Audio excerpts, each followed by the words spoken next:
we're recording now.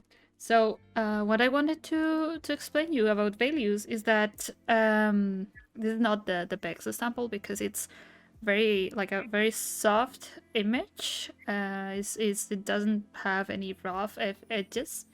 But one lesson that I had when I was studying that was really important as to how to see things, how to look at things, is that the importance of values and the distance between values, because you can clearly see the lightest areas on this picture. Like this is a pure white, and you would immediately want to go to like to reduce this to this is white, this is white, this is white, this is white, and this highlight is also white, and this is white.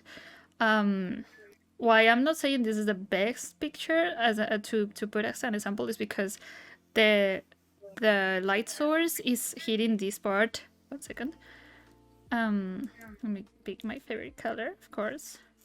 Yeah, this section of the picture is getting a lot of attention because it's the brightest. So we have to assume that the light source is upwards and hitting this part of the piece. So it's closer. Let's say the line that is drawing from this point to the light source is, let's say, more pure than all these volumes here. Like there is less information there.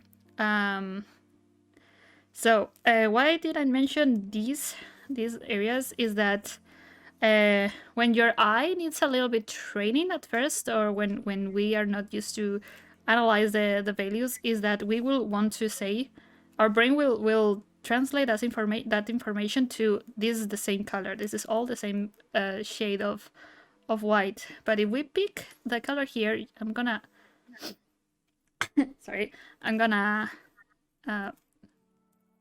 make this bigger. So you see this is a pure white.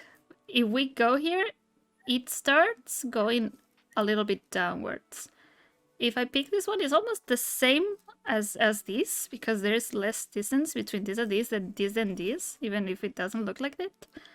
These will start like the downwards we go, the faintest the shade of white will become. It's all about the context of what's surrounding that highlights, let's say. So I'm gonna just do a lot of, I'm gonna be very brief on this explanation, just so we don't we're not here for a whole hour. I'm gonna fill this with a closer shade of these colors around here. I'm gonna pick this first shade, so to save some time.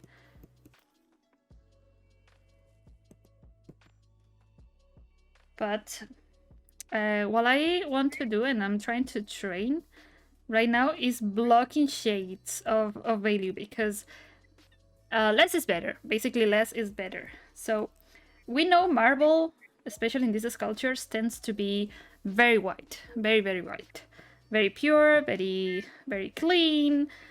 But this whole sculpture here is mostly gray in this area. Like the whitest white is this one and this one, and a little bit of this one, because noses tend to also be, they grab a lot of attention from light, since they are popping out from the face, and this area of the skin tends to be extremely smooth and edgy, let's say, because we can see there is an edge here. But I'm gonna try my best in speed painting this.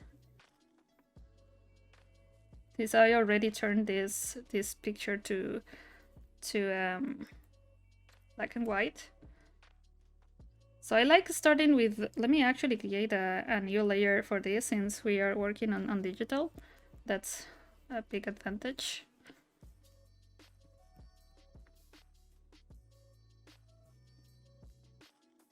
I'm pretty nervous, kind of, because it's been years since I did a study like this.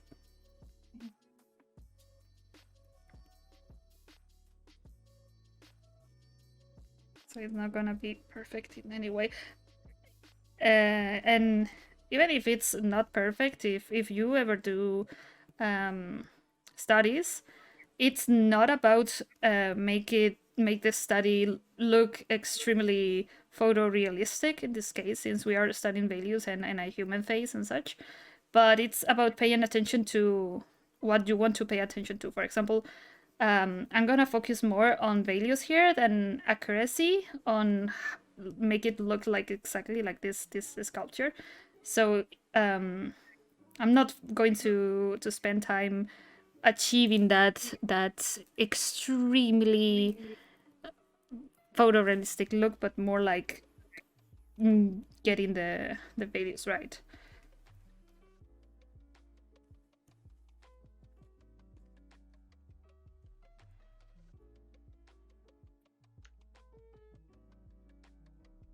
Right now I'm blocking the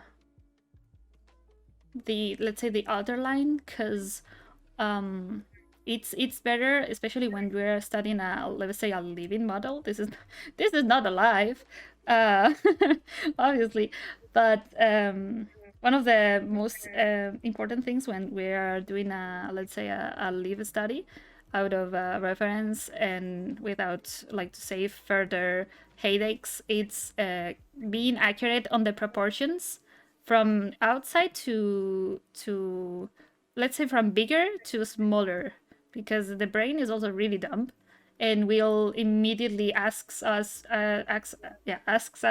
to, yeah, draw that nose, draw those lips, they're pretty, because I understand faces, I don't understand shapes. Really, I mean, I do understand shapes, but I also like to look at faces because that belongs to another person, so I want to pay attention to that.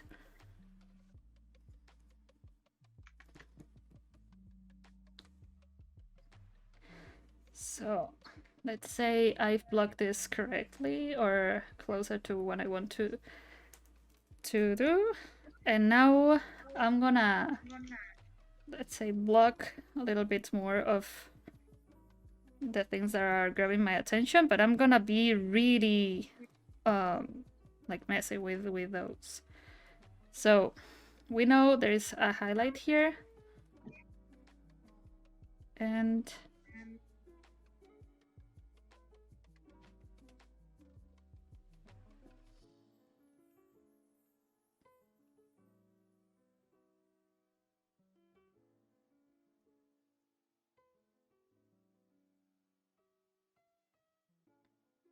I'll be I'll want to not using the same shades. For example, now I'm using this shade for the upper area of the face and head, but when I go downwards on the face, I will want to tone these shade of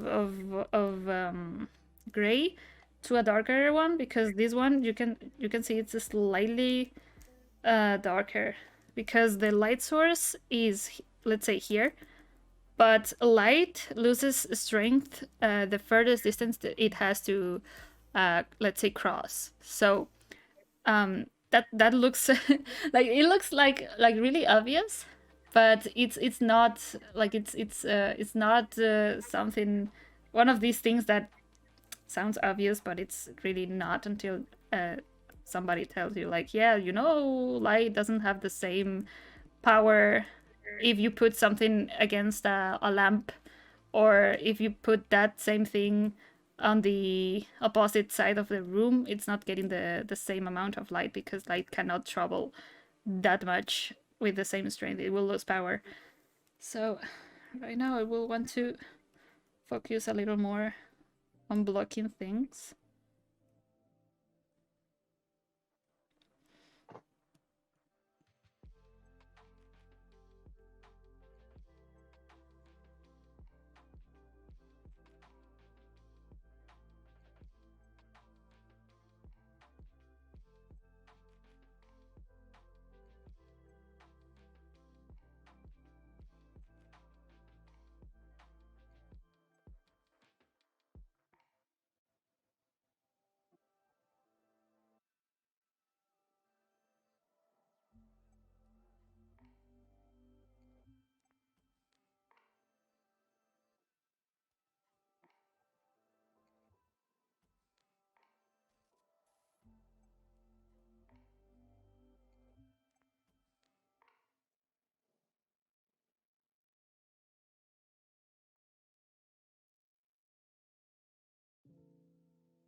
tend to use like a couple of values first, even if they're not this gray is not as dark as this one, but it helps me like not darken everything too early, because it's really tempting to like straight up using black for example this area of the neck.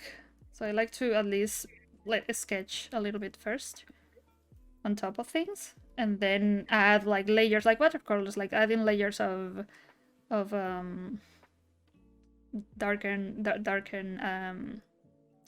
darkest shades of black and gray.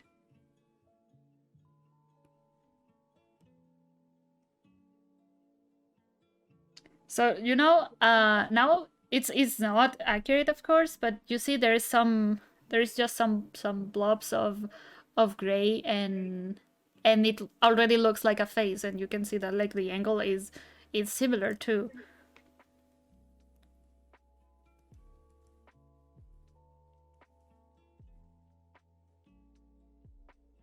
So now I see, because of how this light source is in the left part of the face, like is closer to the left part of the face, this shade is brighter than this one. Like you can see there is some sort of triangle here. I'm gonna try to I drop it a little bit. Maybe this is too bright.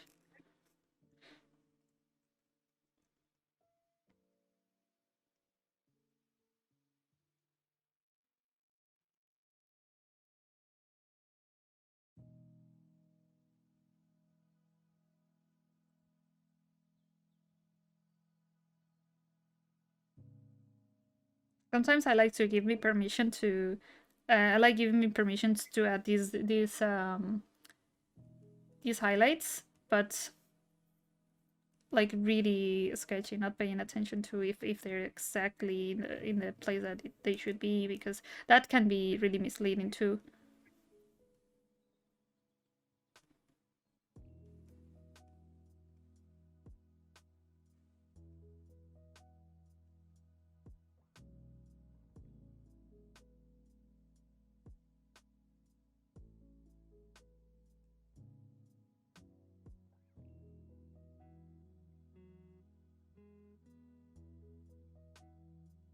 I try to keep the canvas zoomed out as well, so I don't get this temptation to start rendering the nose right away until everything else is blocked.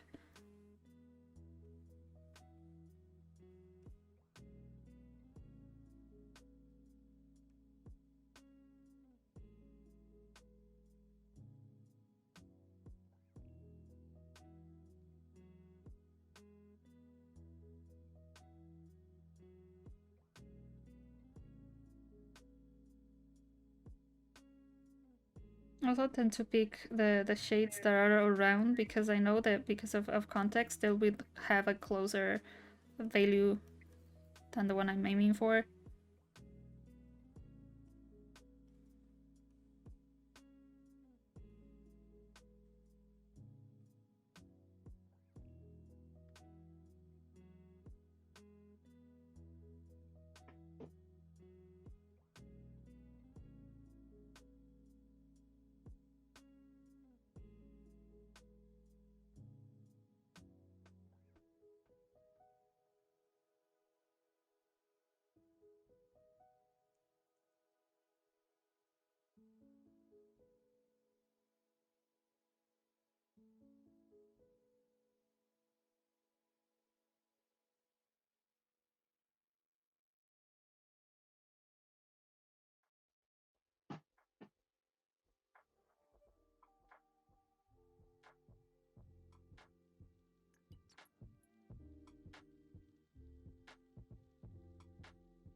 The good thing about working in a more messy way is that if, for example, I'm realizing now that this area here is way more to the left, like my axis is a little bit misplaced, like the direction of this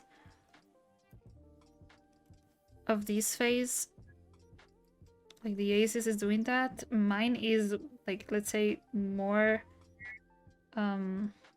the intention is there, but for example the mouth is not doing the same thing here. It's this gap needs to be corrected, fixed. I can't English.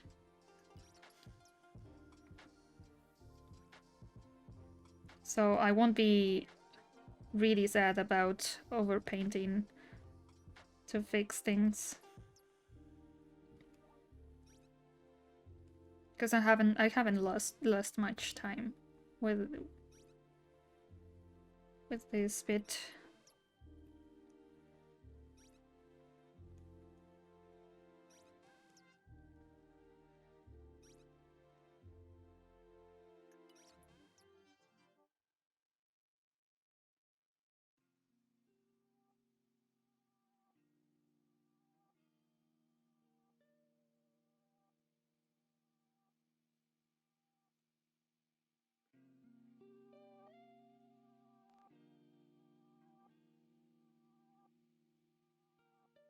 Now, because these and these are like almost exactly in the same place on the illustration, I can also feel free to pick it from here and use it around it for my own benefit.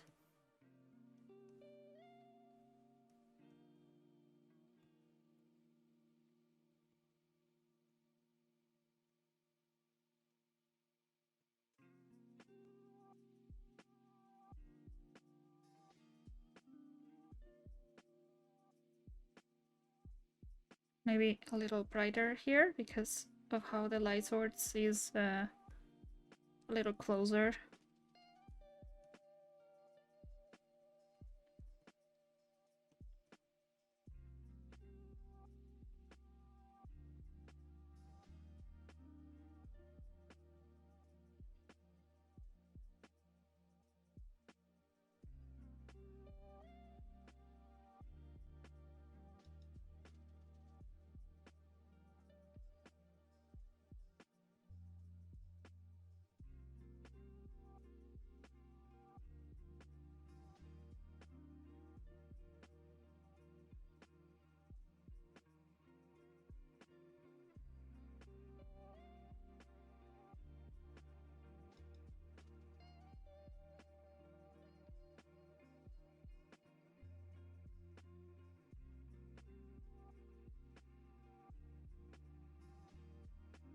I'm feeling really tempted to use the lasso tool to move things around, but I'm avoiding it, so I don't take shortcuts for this because it's really, really, really tempting to do so on digital.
So there is some reflected light in the hair.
Another thing that is important is that, as you can see, I'm spending a lot of time in the face and not as much in the hair, for example, which is still just a scribble. But it's because uh, when you look at that picture, like the first, let's say, glance, you're going to just hit the picture with like your gaze.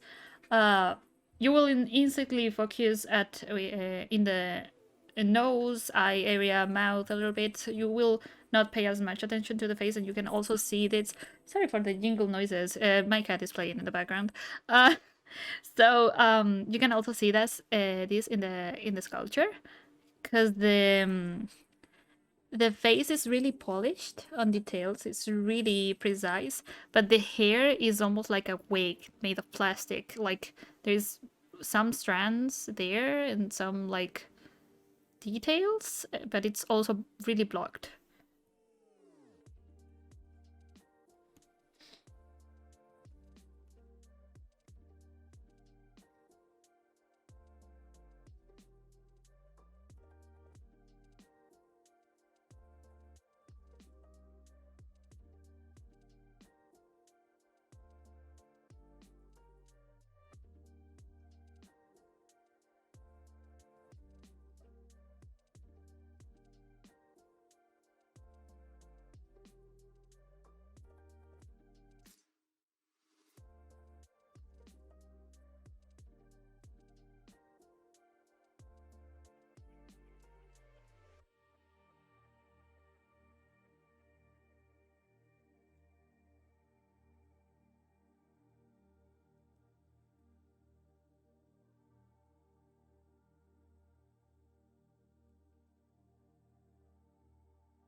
I'm about to do something that kind of terrorizes me since I haven't done it since I started the piece. That is flipping the canvas, which is really refreshing. And the reason why is important to I might have explained this earlier, like either on my streams or and to some friends, is that when you flip your canvas, what it's a hack for your brain, because um the brain, let's say, that is really lazy, and so any activity that your brain um says or understands that it's not vital for your survival, your brain won't literally won't like to work on it. It's going to riot silently against you. So, I mean, the brain is already doing a lot of work for you, just by breathing and such. But it will go full battery save mode, and will make it the smallest effort to help you understanding a figure when you're looking at it for so long. So what you do when flipping the canvas is making your brain think that this image is a whole new picture, like completely. Even if you know this is the same sculpture, uh your brain it's not understanding that. So that's why it's way easier to spot the mistakes, because the brain is is analyzing this image again for the first time, let's say. So that's why it's really important to flip the canvas. Some classical painters did this. They also flipped the canvas, but since they couldn't work on digital, obviously, because it was not available at the moment, what they used was mirrors. So they will turn their backs to the model and look at the model by and their paintings through the mirror. So it's a hack that it's been used for a long time.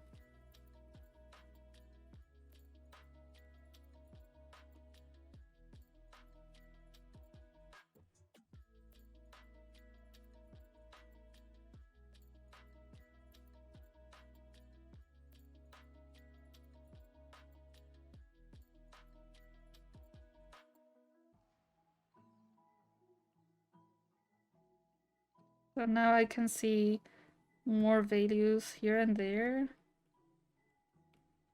and more of the things that I have to fix, the things I was struggling with. I can see them more clearly now.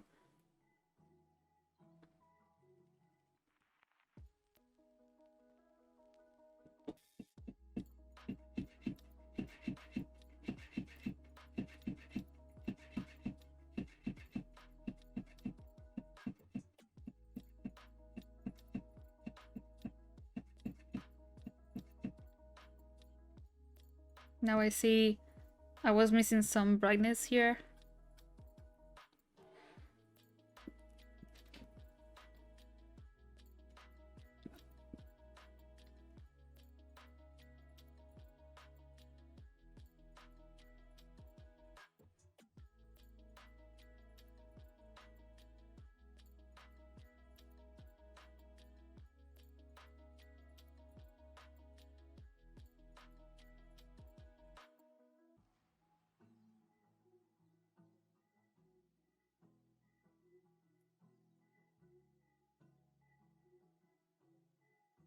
The nose is still like this, while this one is like this.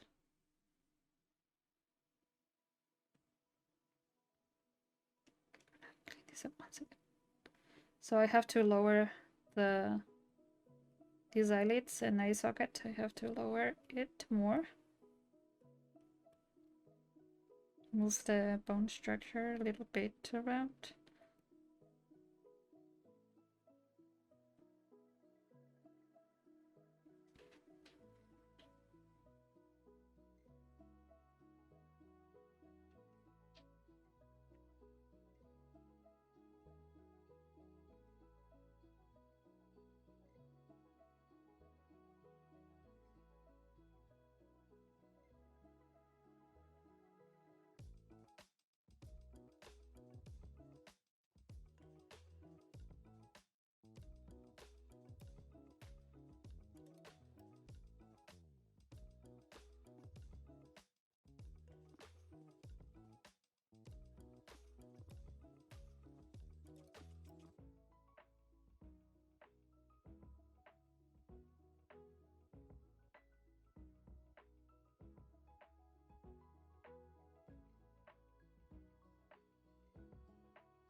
and reflected light here too.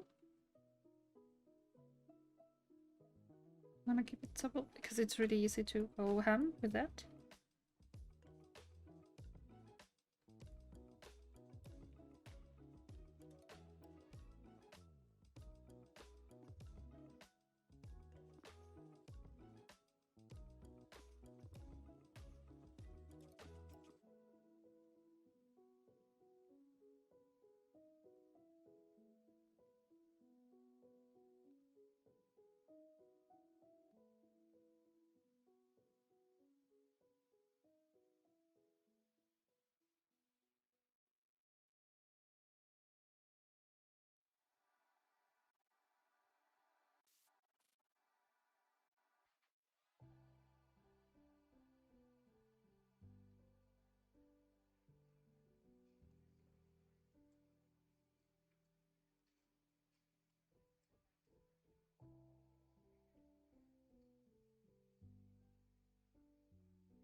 There is a little bit complicated because there's a lot of information here.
Now I'm gonna merge again. And it's looking like the side is looking better than before. And it's still far from perfect here because there's, now I see his distance is shorter too.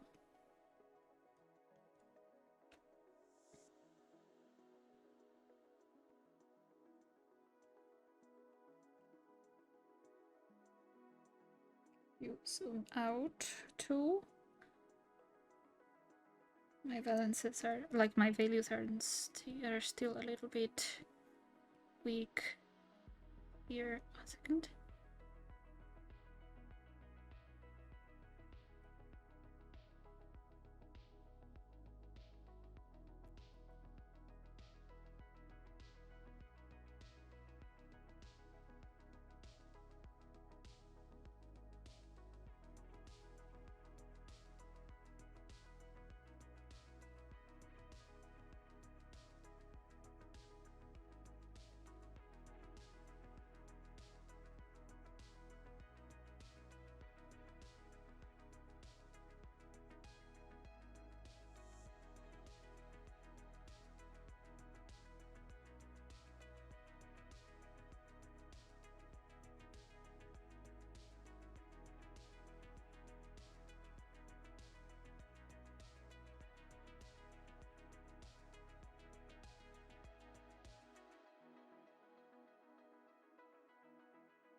And now I'm gonna give it some kind of finishing touches, because even if it's far from perfect, what is really important, especially when starting, is that it doesn't have to be perfect, but you have to learn something from it.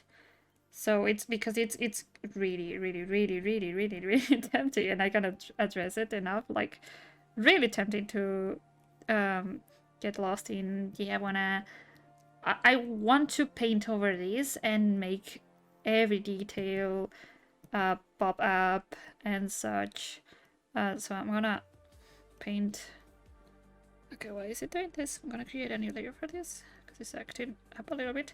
Some bounce light from this area, because this is so light that it's creating some albedo. Like here you can see, like, there's tiny, like, let's say, layer here. It looks like a tiny atmosphere here, and a little bit here because it needs a little bit more white here.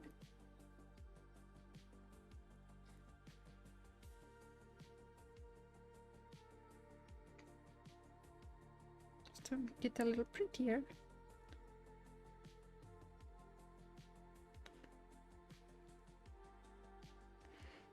And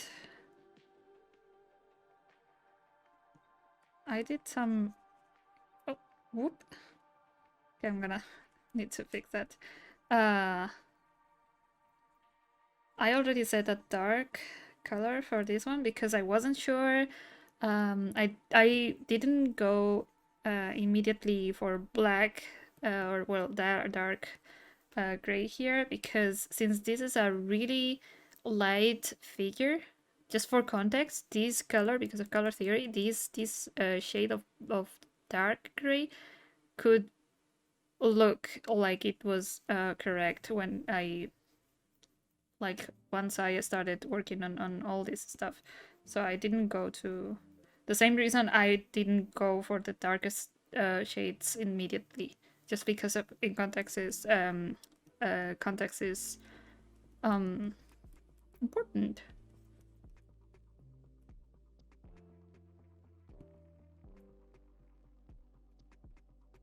I use an airbrush for this to make it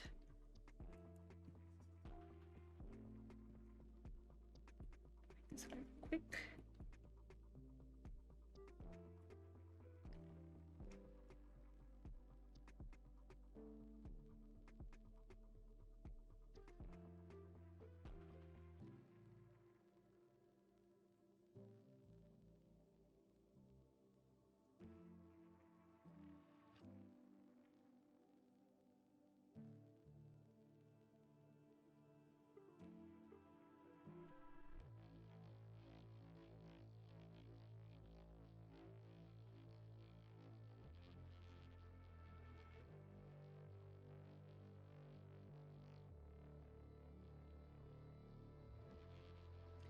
Yeah, that's kind of how I block things a little bit, and how I add my shadows and such to my pieces when I'm trying to get the values. I tend to work on color first, like get some grayscale, some really rusty grayscale first, and then add some color, because I don't feel as comfortable adding like working on grayscale only and adding color. I'm not as precise as when working in color with some minor values.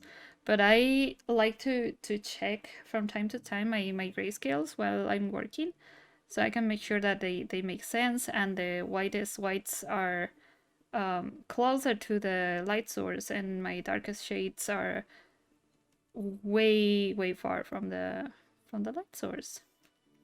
So I'm gonna skip this and stop recording.